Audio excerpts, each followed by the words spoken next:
First off, I want to kind of forewarn and apologize in advance because this video may turn into a little bit of a rant, but we'll wait and see. Second thing I want to address before we kick this video off properly is last night, as of me filming this, it'll be a couple of days before you see it, but last night my channel ticked over the 6,000 subscriber mark, and I just wanted to say a huge thank you to every single one of you who have subscribed to this channel over the last couple of months, because I am literally blown away on a daily basis by kind of how fast the channel's growing compared to what I was actually expecting. So a big thank you to all of you out there who have continued to support and come back to this channel. Whether you agree with what I say or not, the fact that you keep coming back is humble enough for me. And if you're watching this video and you're not already a subscriber, come on, join the club. You know you want to. So anyway, what is this video about today? Well, it's really a simple question. What is this? Yes, this is a Sigma 85mm f1.4 art lens. Now, you might be thinking, well, it's a lens, Dave. What's the big story about this? Well, for anyone who's seen some of my videos before, you will have probably already seen this lens, either appearing in front of the camera or more often appearing on the shelf just behind me. Except a couple of weeks ago, this thing disappeared. And it disappeared because I switched from Canon to Sony and sold a lot of my gear, including this, and now it's back. Why is it back? Well, because I've had a bit of a nightmare with a member of the general public through eBay. But I wanted to kind of take this bad experience and other experiences that I've had selling on eBay in the past and try and turn it into something a bit more productive for people who are either buying or selling through websites such as eBay or whatever. So why is this thing back? Well, I sold it on auction about a month ago, and it took the buyer more than a week to actually pay me for the item. Finally paid me, I shipped the item off to them, tracked and received. It arrived with them on the 23rd of May, and then almost a week later, on the 28th, so 5 days later, they opened a dispute case with me saying that the item was damaged, wasn't working properly. They claimed the box was damaged, and they claimed the lens wasn't focusing properly and none of the pictures was sharp from it. I know it was in perfect working order when it left here, but it is entirely possible that it could have been damaged in transit. But I'm not just going to take somebody's word for it when they say the lens is faulty. Obviously, you'll want some kind of proof. And after chasing the buyer back and forth for about a week, they finally sent me some pictures of the box, with a couple of marks and bangs on it and stuff, but all of those were already on the box and visible in the eBay images before I'd even sold the item, so that really wasn't justification to me. I even offered to drive over to the buyer, because they don't actually live that far away from me, to go and see the lens in person to establish if it was a fault with the lens or not, and they just stopped talking to me and escalated it off to eBay. You know, there's no evidence from the buyer that the item is faulty, but they're saying it's faulty. I can't prove it's not because I've not got the item. So eBay's ruling was, buyer sends the item back to me, I can then judge whether it is faulty or not. And shock horror, item arrived back this morning and it is in an absolutely perfect working order. There is not a single thing wrong with this. Now, I don't know if it was maybe user error and the buyer thought the lens genuinely was faulty, or if they just had it for a couple of days, decided they didn't actually like it and was just making some excuse to try and get their money back. All I know is it's not the first time that I've had these sorts of situations, both as a buyer and as a seller. So I want to kind of put my experiences out there and my advice to anyone who is either in this situation as a seller or as a buyer. You know, if you receive an item that you think might be faulty, or if you have somebody you've sold an item to claiming the item is faulty, how best to try and deal with it, or at least my advice on how best to deal with it. So what other nightmares have I had while dealing with people on eBay? Well, you know, obviously there's the Sigma 85 Art. Also, in all of my Canon gear that I recently sold, I sold 2 5D Mark III bodies. Speaking of those, see if you can wrap your head around this, because I'm completely bloody confused. I sold 2 5D Mark III bodies as separate auctions that went up at exactly the same time and finished at exactly the same time. Both auctions consisted of a 5D Mark III body, both of which were in very similar condition to each other, i.e. very, very good condition. Both came in the original box with a charger, 2 genuine Canon batteries, the camera strap, all the manuals, that sort of thing. The only actual difference between the two auctions was that one of the cameras I had the genuine Canon battery grip for a 5D Mark III that had came as a bundle with one of the cameras that I bought. So, you know, I have no need for it. I included it as well. At no point during the week that those auctions ran was the one with a battery grip outbidding the one without. At one point, the bid for the auction without the battery grip was £300 higher than the one with a battery grip. By the end of the auctions, I think there was £70 difference in favour of the one without a battery grip. I'm like, who in their right mind is looking at two identical auctions and going, well, that one's got a battery grip, I don't actually want a battery grip, so I'm going to bid more for the one without a battery grip.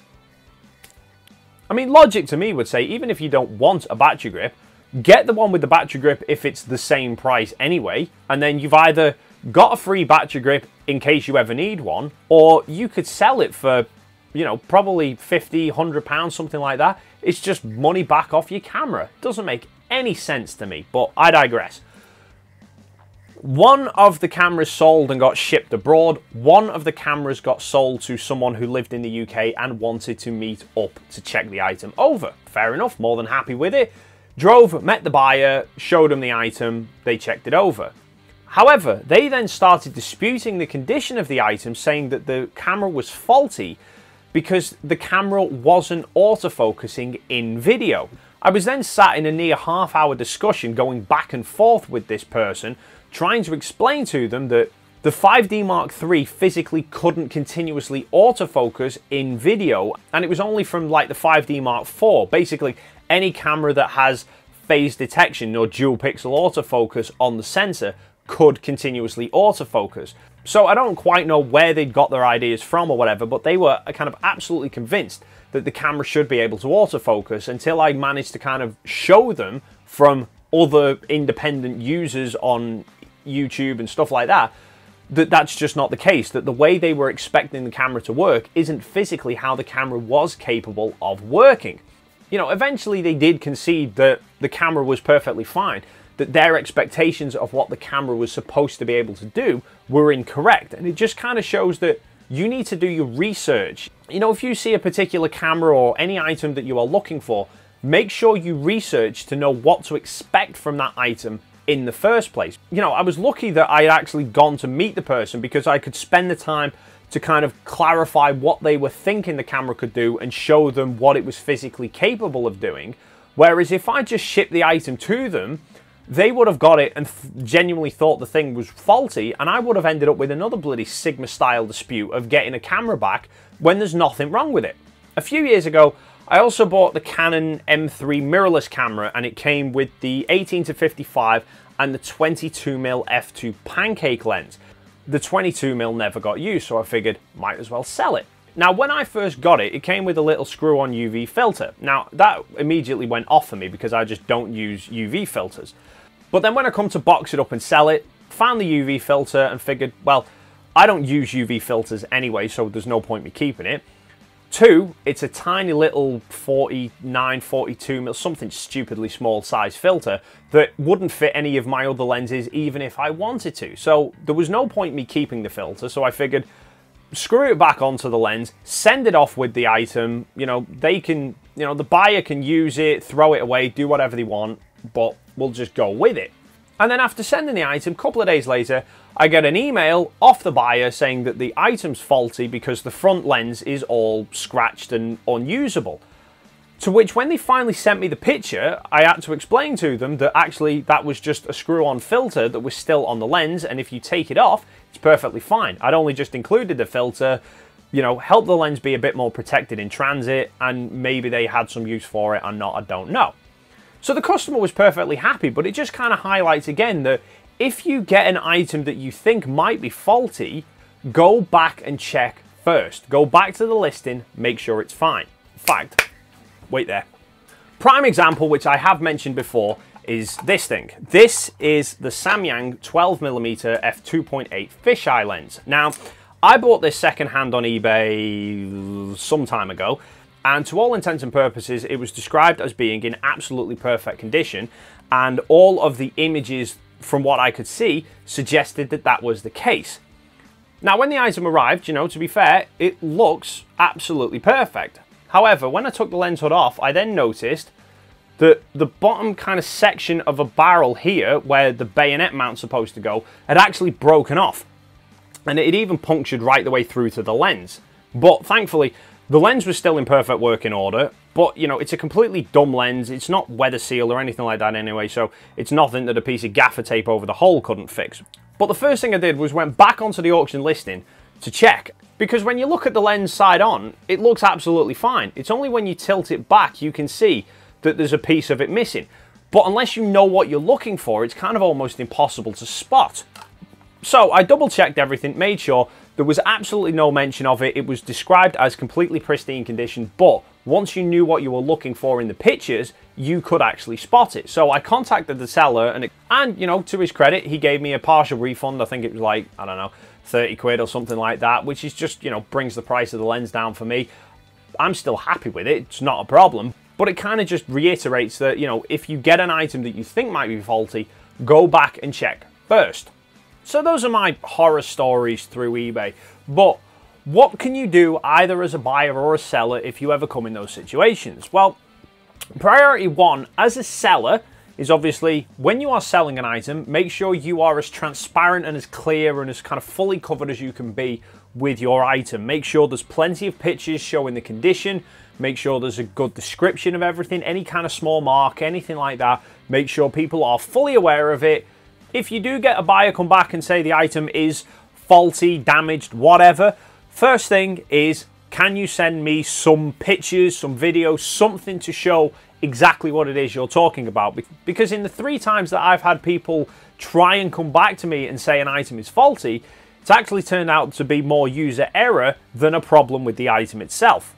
It is entirely possible that an item just gets damaged in transit. Now, most courier services have a kind of protection in place, but it's usually not that valuable to begin with. Royal Mail, for example, I think the standard compensation is about £20 up to about £50. So for all of the items that I was shipping that were all very expensive, I shipped them all with UPS. I paid a couple of extra pounds to get the extra protection, but if the item had gone wrong, it's protected for the full value. So say, for example, if this had come back being faulty, then I could say, right, well, it was in perfect condition when it left me. It's arrived to the customer in a damaged state. It must have been the courier service. And the courier service would then be liable for the cost of the item, or at least the cost of repairing the item. I'd say if you're buying anything online, regardless of whether it is used or even brand new, I check everything that arrives as soon as I physically can.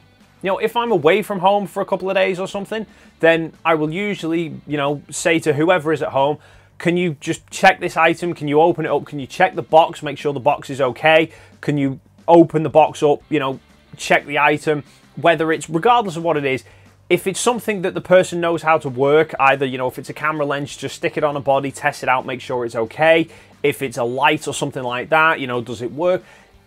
Just see if they can test it for you. If not, you know, if it's something they don't know how to work, then I'll be like, right, can you just get it out of the box, take a picture of it, send it to me so that I at least know it's the right item, that it's arrived. You know, that there's nothing that stands out to me on the pictures, and then I can check it later on.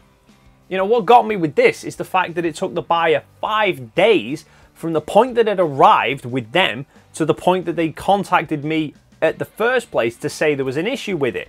And it's not like their issue was saying that it's just an issue with the lens itself. They were saying that the box itself was physically damaged. So it's like, you know, so maybe the buyer was away from home, but somebody took that parcel because it was signed for. So if you know you're not going to be at home for the next week and you have something like that arrive, just get somebody to open it up. You know, it does not take a photographer to unwrap a package and see if the box is okay.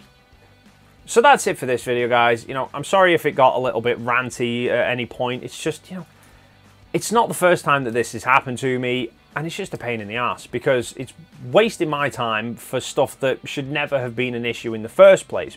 But on the plus side, it means now that I've got the 85mm back, I can compare it up to the 85 Sony lens that arrived after I sold it. So, silver linings, I suppose.